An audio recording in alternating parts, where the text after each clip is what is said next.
औज़ुबिल्लाहिमिनश्शैतानिर्रजीम बिस्मिल्लाहिर्रहमानिर्रहीम। आज ये कॉर्नर मीटिंग खयाबान निशात चौक में रखी गई है। ये कॉर्नर मीटिंग रखने का मकसद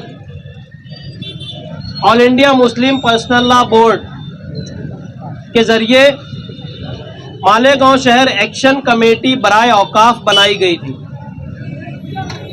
इस कमेटी और all India Muslim personal law board की जानिब से मालेगांव शहर में 28 अप्रैल को महाद मिल्लत के वसी अरीज ग्राउंड में एक जलसा मुनक़िद किया गया है बराए ख़वातीन। इसकी गुजारिश आप लोगों से की जा रही है कि 28 तारीख को अपने घर की ख़वातीन को इस जलसे में भेजकर भारी अक्सरियत से इस जलसे को कामयाब बनाने की कोशिश करें। इसी के साथ साथ 29 अप्रैल को बड़ी मालेगांव हाई स्कूल के ग्राउंड पर एक जलसा मर्दों के लिए रखा गया है। इन दोनों जलसों में all India Muslim personal law board के सदर अली जनाब खालिद सैफुल्लाह रहमानी साहब और दीगर पूरे मुल्क से दानिश्वरान हजरात और अलग अलग पार्टी के जिम्मेदारान वक्फ के ताल्लुक से अपना खिताब करेंगे। आप लोगों से गुजारिश है, आप लोगों से दर्दमंदाना अपील है कि इन दोनों प्रोग्रामों को भारी अक्सरियत से कामयाब बनाएं। इसी के साथ साथ 30 अप्रैल के दिन बत्ती गुल प्रोग्राम रखा गया है। बत्ती गुल प्रोग्राम पूरे शहर की लाइट बंद करके अपनी दुकानों की, अपने मकानों के, अपने कारखानों की, चौक चौराहों की बत्ती गुल करके सेंट्रल गवर्नमेंट जो बीजेपी सरकार है इसका डब्बा गुल करना है। आप लोगों से दर्दमंदाना गुजारिश की जा रही है कि इन तीनों प्रोग्राम में भरपूर ताउन करें और हुकूमत वक्त को ये बता दें कि आज का मुसलमान माजी की तरह सोया हुआ नहीं है। वो ऐसे नहीं है कि माजी में बाबरी मस्जिद का सानहा पेश आया था। पूरे मुल्क के मुसलमानों ने महज 10-15 लोगों पर इतनी बड़ी जिम्मेदारी दे दी थी। वो जिम्मेदारी क्या थी और वो लोग कौन थे? बाबरी मस्जिद एक्शन कमेटी के लोगों ने उस वक्त उसका केस लड़ा सालों साल, और हम लोगों ने सिर्फ दुआएं की। होना यह चाहिए था जिस तरीके से आज हम सड़कों पर उतरकर इस बात को आम कर रहे हैं और आम लोगों को समझा रहे हैं, अगर उस वक्त ये बात की जाती और उस वक्त अगर ऐसे प्रोग्राम किए जाते तो शायद आज हालात कुछ और होते। मगर बड़े दुख की बात है कि हम लोगों ने उस वक्त लापरवाही का मुजाहरा किया। मगर इस वक्त पूरे मुल्क के मुसलमानों से, बिलखुसूस आज हम इस शहर में खड़े, हम अपने शहर के मुसलमानों से हाथ जोड़कर दर्दमंदाना अपील कर रहे हैं कि इन प्रोग्रामों में शरीक हों। और ये साबित कर रहा है हमको कि माजी में जिस तरीके से महज 10-15 लोगों पर हमने इतनी भारी भरकम जिम्मेदारी दे दी थी, इस वक्त सिर्फ all India Muslim personal law board नहीं बल्कि मुल्क में बसने वाली तमाम मुस्लिम अवाम, तमाम उम्मत मोहम्मदिया इस जंग में, इस जमहूरी जंग में all India Muslim personal law board और उनके जिम्मेदारान के साथ शाना बशाना खड़ी है। हमको आज बहुत बड़ा एक शहर में तबका है, शहर में नहीं मुल्क में तबका है जो वक्फ बोर्ड से लाइल्म है, जिनको पता ही नहीं है कि वक्फ बोर्ड आखिर है क्या। अभी कुछ दिन पहले जुमा के दिन हमने अपने दाहिने हाथ पर काली पट्टी बांधकर एहतजाज किया। एक मीडिया के आदमी ने मुझसे कहा कि राहिल भाई, हमारे लोगों ने पट्टी बांधकर एहतजाज किया, मगर मैंने एक लड़के से रोक कर पूछा कि भैया तूने पट्टी क्यों बांधा है? तो वो लड़का, वो नौजवान ये बताने से कासिर रहा कि ये पट्टी हमने क्यों बांधी है। आज हमारे शहर के लोगों को वक्फ के बारे में समझने की ज़रूरत है। वक्फ क्या है? वक्फ वो है कि हमारे आबा व अजदाद ने अपने खून पसीने की गाढ़ी कमाई से जो प्रॉपर्टी बनाई थी और उसको अल्लाह की राह में अल्लाह की खुशनुदी हासिल करने के लिए इस मकसद से वक्फ की थी कि आने वाले वक्त में इन प्रॉपर्टीज के ऊपर यतीम खाने बनेंगे, मदरसे बनेंगे, मसाजिद बनेंगी, दरगाहें खानकाहें बनेंगी और एक फलाही काम होंगे। इस नियत से अपनी जमीन अपनी जायदाद अल्लाह की राह में अल्लाह के नाम पर वक्फ की थी। हमको ये बात समझने की जरूरत है कि वक्फ हमारा शरई मामला है, इसमें किसी तरह की मुखालफत हमको इसमें किसी तरह की सरकार की रुकन अंदाजी हमको या किसी की भी रुकन अंदाजी मंजूर नहीं है। हमको इस बात को समझना होगा। अभी नए कानून के हिसाब से हमको इस बात को समझना होगा कि नया कानून वक्फ के ताल्लुक से क्या कह रहा है। नया कानून ये कहता है वक्फ बाय यूजर, इसके अंदर एक पॉइंट है, कॉज है, उसको समझने की जरूरत है। हमने देखा पूरे मुल्क में मालेगांव शहर समेत कई मसाजिदें पुरानी हैं, कहीं दरगाहें 2-2, 3-3, 4-4 100 साल पुरानी हैं। नया कानून ये कहता है कि आपको इन इबादत गाहों के दस्तावेज दिखाने होंगे। पुराना कानून ये कहता था कि जो जिस जगह यानी इबादत गाह, अगर मस्जिद है, दरगाह है, खानका है, कब्रस्तान है, अगर उसके डॉक्यूमेंट नहीं भी हैं, अगर वो उसका कोई पेपर नहीं भी है, तो वो जैसी जगह है, मस्जिद हो, कब्रस्तान हो, कोई दरगाह हो, वैसी ही रहेगी। मगर नया कानून ये कहता है कि नहीं, आपको कागज दिखाना पड़ेंगे।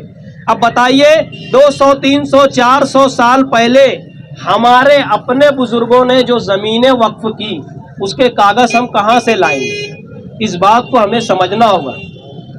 ये नया कानून ये कहता है कि जो नई बॉडी बनेगी वक्फ बोर्ड की, इसके अंदर खवातीन भी होंगी, गैर मुस्लिम खवातीन होंगी, गैर मुस्लिम मर्द होंगे।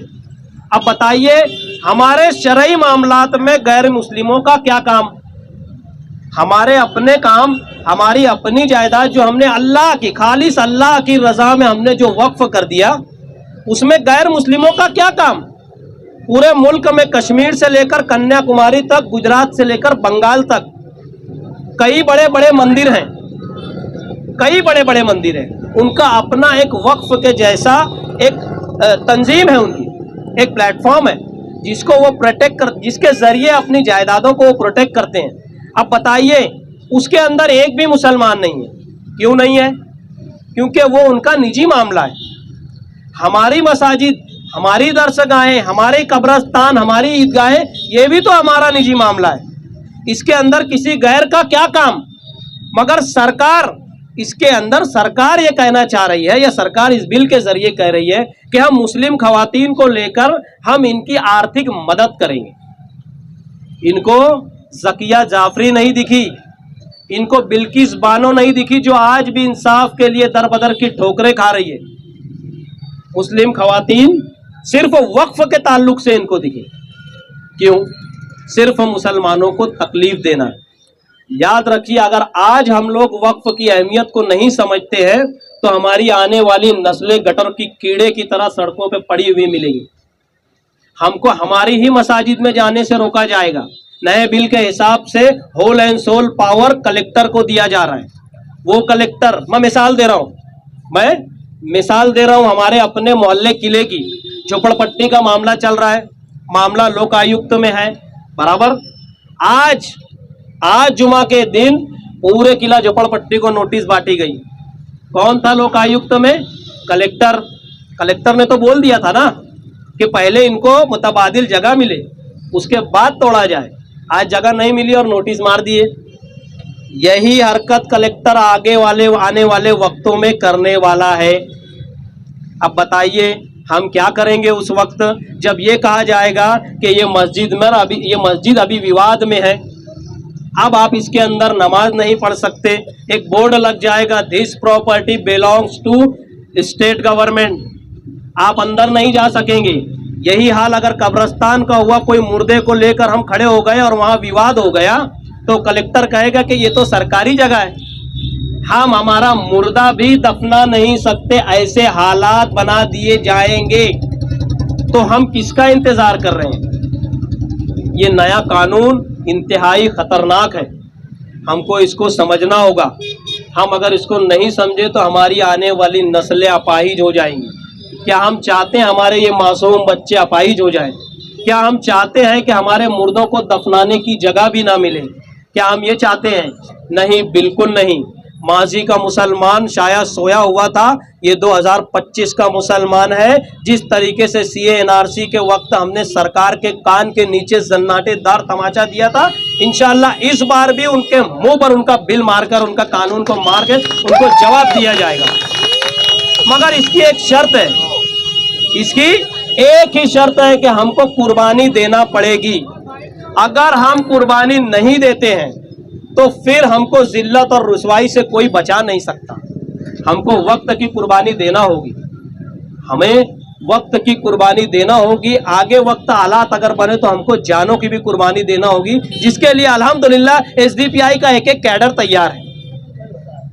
हमारा अपना कैडर पार्टी का तैयार है। आप लोगों को मैं यहाँ बता दूं एक बात कि रमज़ान के आखिरी अशरे में हमारे कौमी सदर जनाब M.K. फैजी साहब को दिल्ली के एयरपोर्ट से अरेस्ट कर लिया गया। वो आज भी जेल की सलाखों के पीछे है, सिर्फ इसलिए कि एसडीपीआई पार्टी के जरिए वो पूरे मुल्क में घूम घूम कर वक्फ के ताल्लुक से लोगों को अवेयर कर रहे थे, लोगों को जगा रहे थे, जैसे आज हम खड़े हैं। सिर्फ इतनी ही कंडीशन है उनकी कि वक्फ का काम छोड़ दो, हम तुमको जेल से छोड़ देंगे।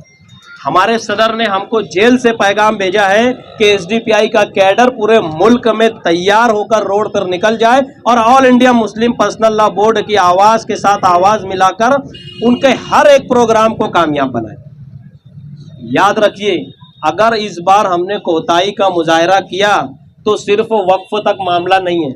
जैसा हम माजी में समझ रहे थे कि एक मस्जिद है बाबरी मस्जिद, दे दो, ख़त्म करो हमेशा का रोना पीटना, यार ख़त्म करो। हुआ ख़त्म? आज हज़ारों मस्जिद उनके निशाने पर है।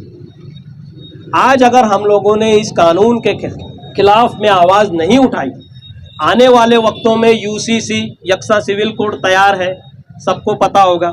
उसके बाद एनपीआर हो जाएगा, उसके बाद सीएए और एनआरसी हो जाएगा। में हमको मज़ीद ज़्यादा प्रॉब्लम होने वाली है। क्या सॉल्यूशन है हमारे पास इसका, बताइए? हमारे पास इसका कोई सॉल्यूशन नहीं है। हमने सोचा ही नहीं इस ताल्लुक से। जो लोग सोच रहे हैं मदद करनी होगी, मदद कैसे करेंगे? हमारा वक्त निकाल कर। अब देखिए, ये हमारी अपनी जमहूरी जंग है। अब अबाबिलों का आसमान से उतर कर हमारे दरमियान में नहीं आने वाला। इस जंग को हमें जमहूरी अंदाज में लड़नी भी है और जीतनी भी है। मैं कहता हूं जीतनी पड़ेगी। हम अगर नहीं जीतेंगे, आज हम लोग इस कॉर्नर हाथ जोड़कर अपील कर रहे हैं कि all India Muslim personal law board का जो 28 तारीख के दिन खवातीन का प्रोग्राम है कि खवातीन को भेजें और इस जलसे को कामयाब बनाएं। हाई स्कूल के वसी ग्राउंड पर मर्दों का प्रोग्राम है, जिसमें पूरे मुल्क के दानिश्वर तशरीफ तैयारी चल रही है कि इस लड़ाई को जमहूरी ढंग से हम आगे कैसे लेके जाएं, कैसे लड़ें। हमारे अकाबरीन, हमारे उलमा इस ताल्लुक से। उसके बाद 30 तारीख के दिन बत्ती गुल प्रोग्राम है।